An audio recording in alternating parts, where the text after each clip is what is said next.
What's up guys, welcome back. It's gonna be another video on this WLToys 144001. In the last video I did some speed runs. Let me give you a small recap. We got 30 miles an hour with a 2S LiPo that was included and 40 miles an hour with a terrible old low C 3S that I had. So yes, this thing is capable of running a 3S LiPo. Now keep in mind, I didn't run for more than maybe 2 to 3 minutes just to record the top speed runs, but the ESC was not abnormally hot. I was able to touch it with my finger. The motor was also in relatively good condition. It was not overheating. In this video I'm gonna answer one of my viewers' questions. I was asked, hey, could I use the mini E-Revo wheels on this? And guess what? I have a mini E-Revo. I'm gonna be putting these wheels onto here. We're gonna see if they in fact do fit. I'm also gonna be attempting to put on the wheels from this WLToys 12428. I really like this style of wheel. They are bead locks, and overall this has been proven to be a terrific RC. Question is, are either of these gonna fit, and are they actually gonna be drivable on this model? At 40 miles an hour, which is the top speed I got last time, this thing handled extremely well. Notice the body style design. I would call this a mid-cab style thing. Now, I have a Kyosho Neo Nitro buggy, and on the box they actually point out that the forward cab design aids handling, maneuverability, and drivability characteristics of the body. This is one of the first RCs from WLToys that I gotta say, I feel comfortable hitting top speeds with this. That's why I'm actually gonna put on the larger wheels. In the future, I have a couple upgrades coming for this. Some of you have been asking me, hey, am I gonna go brushless on this? Well, right now, I'm not gonna go brushless. I have a terrific idea. Let me show you what I'm talking about right now. This is a brushed motor from Ghoul RC. A really cheap motor. Some of you guys have gotten these before. This is a 13-turn brushed motor. This should give me a lot more speed in this buggy. The reason I'm choosing to do this upgrade first is because it's a direct drop-in. Yes, it's a little bit of a smaller size, but this is a really lightweight RC. To go full brushless, you're gonna have to convert your entire electronic system. That includes the servo, the radio, the ESC. It's basically gonna be the price of the car unless you already have the equipment. Hey, nothing wrong with that. This thing could definitely take it. But I think to start out with, a basic cheap brushed motor like this, which I did get on Banggood at one time. I'm gonna put a link for this in the video description. Honestly though, the speed of the factory stock equipment here is more than adequate. You know, 40 miles an hour with a 3S, what else could you ask for? There are fit scale RC guys that do not even hit 40 miles an hour. I'm in fact one of them, but hey, that's a totally different ball game. This is electric and it's still a brushed motor, but 40 miles an hour out of this is adequate. If you look closely, the wheels on here are actually staggered. The rear is a little bit thicker than the front. I don't think there'll be any kind of issue, but of course the mini E-Revo wheels, you know, if you look them up side to side, they're about twice the width of this tire here. There's only one way to find out which wheels are gonna work best on this. I'm gonna start off with the wheels from this because I just feel like doing this first. They're bigger. I want to get a little bit of a top speed run going on this first. With the wheels removed from each, we could see that the hubs are in fact 12 millimeters on both. But you guys can notice that the wheel axle itself is substantially thicker on this model compared to the new WLToys here. Will this wheel still fit on here? Yes. There might be a little bit of axle wobble from the tire and the hub itself. As long as the nut is tight enough, there should be no problem. There's only one way to find out. Let's give it a test. Okay, the wheel fits. It spins freely and easily. Let's hope the steering geometry is okay. The diameter of this tire, yes, of course, it's nearly twice the height. The wheel nut is also substantially smaller on this one, but as I thought, the small axles do not seem to be a massive problem. Maybe there is a little bit of movement there in the hub, but it should be just fine. This is still a relatively lightweight RC. As I was mounting these, I did notice that the wheel ring here on the inside is relatively close to the bottom of the A-arm here. I actually have the wheel nut about a half of a turn out because if I tighten it anymore, it is literally going to be impacting with the A-arm and it's going to be binding. Right now, it seems to be adequate. In the future, if you want to make these wheels work, you could simply just Dremel out maybe a millimeter here on the wheel ring and you should be fine. The wheels are mounted. Let me just confirm they do in fact spin. Keep in mind, they might look a little bit wobbly. That's because I literally had to back off the wheel nut about 3/4 of a turn. But if you do file down these inner wheel rings here, you'll have absolutely no problem. Yeah, they look pretty good. Let's see how fast it is. All I gotta do is beat 30 miles an hour, which was the prior speed with a regular 2S LiPo that I got here. Let's go, guys. We're gonna peg it. Oh yeah. Here it goes. It's already at top speed. By the look of it, it crashed. I'm not sure what happened here. It still got power. Probably the wheel axles were a little wobbly, I'm not sure. The result of my wheel test, you know, some of the stuff that happens once in a while, not the end of the world, although it is the end of my testing for today. Let's look at the damage.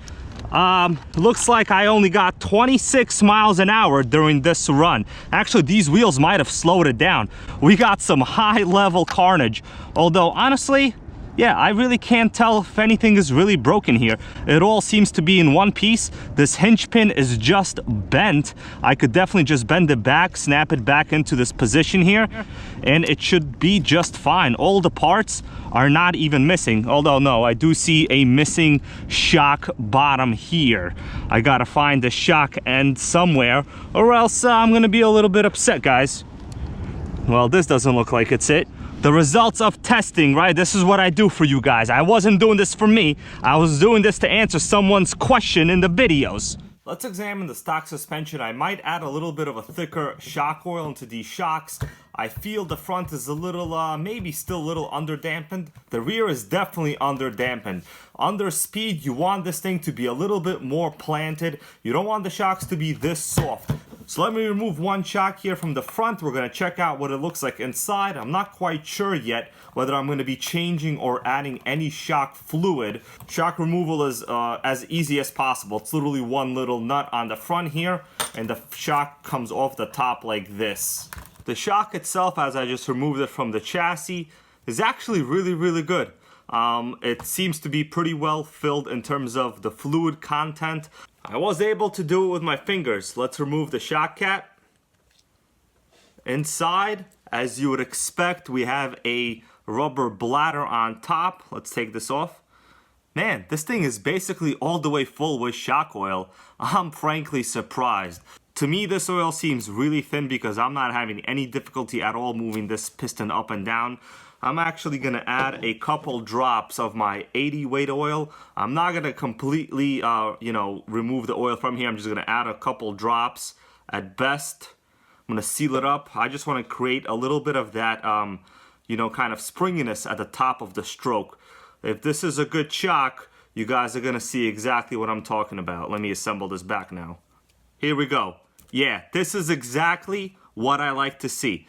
You see, as I'm pushing in the piston here from the bottom, the way it's rebounding on its own without the spring, this is what I like to see. This is a good build quality shock. The question is going to come down to longevity. I'm going to monitor this over time to see if the seals on the bottom of the shock itself leak. Hopefully this should be okay. But this right here is what I tend to go for in the stiffness and firmness of my shocks. Even though I've just experienced a catastrophe in this WLToys, a true RC warrior investigator guru like myself never quits. So the mini E-Revo wheels do in fact fit. I do notice that if you steer all the way, your full throw of steering, there might be a little bit of contact with the side of this suspension mechanism here, but as long as you run normally and maybe go a little bit straighter than I do and check that your system is optimal, you should be having no problems. Don't worry guys, I'm gonna be repairing this soon and I'm gonna get back to this. I have a lot of plans for this. I'm not disappointed. I think I got what I was expecting today, and that is to find whether the wheels fit. They fit, except I had a little bit of a catastrophe here. Jang will be proud. My demolition montage might not be as long as Jang's. It only took one hit to destroy my whole front end here, but it's not the end of the world. I think this honestly was probably my error because I did mess around with the shocks. It's possible there wasn't enough tension on the spring and the spring retainer just fell out from the bottom of the shock. It is highly possible. I'm not gonna blame this RC. I'm not gonna blame it on radio interference because I've driven in this field before and I did not have radio interference. So what's gonna happen today that would have changed that? I don't think anything other than myself messing around with the front suspension here. Otherwise, I'm gonna go back. I'm going to rebuild this. There should be no problem. What really matters is none of the pieces are actually missing here because, yeah, parts are available on the WLToys website, but I don't feel like ordering anything right now. I just want to put this back together and finish up my testing. This thing is not going to rest in peace. I am not going to let it. We're going to do a lot more to this chassis, put in a faster brush 13-turn motor. Maybe in the future, I'll even go brushless. I'm not quite sure. For now, I gotta go have lunch, go to the gym, do whatever I gotta do. See you later. Slash VXL jump. Yeah, look at that. One of my YouTube viewers did that. It wasn't even me. Ramp provided by Mr. Joe Cam. Driving provided by a YouTube viewer. filming by me.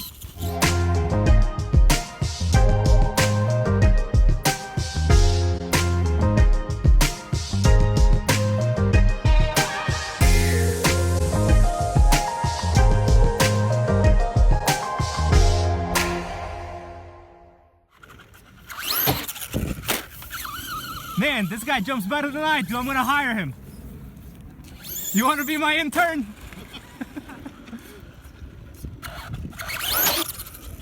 Yeah.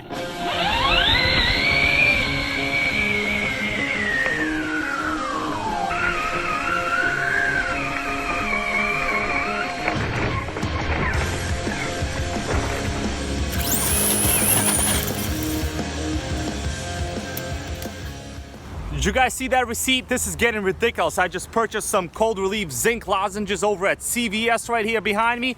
This is getting out of control. We gotta do something about this. All I got was some zinc lozenges to make sure I don't get sick and get those RC videos out there for you guys. Man, now I gotta recycle this freaking paper right here. See you later.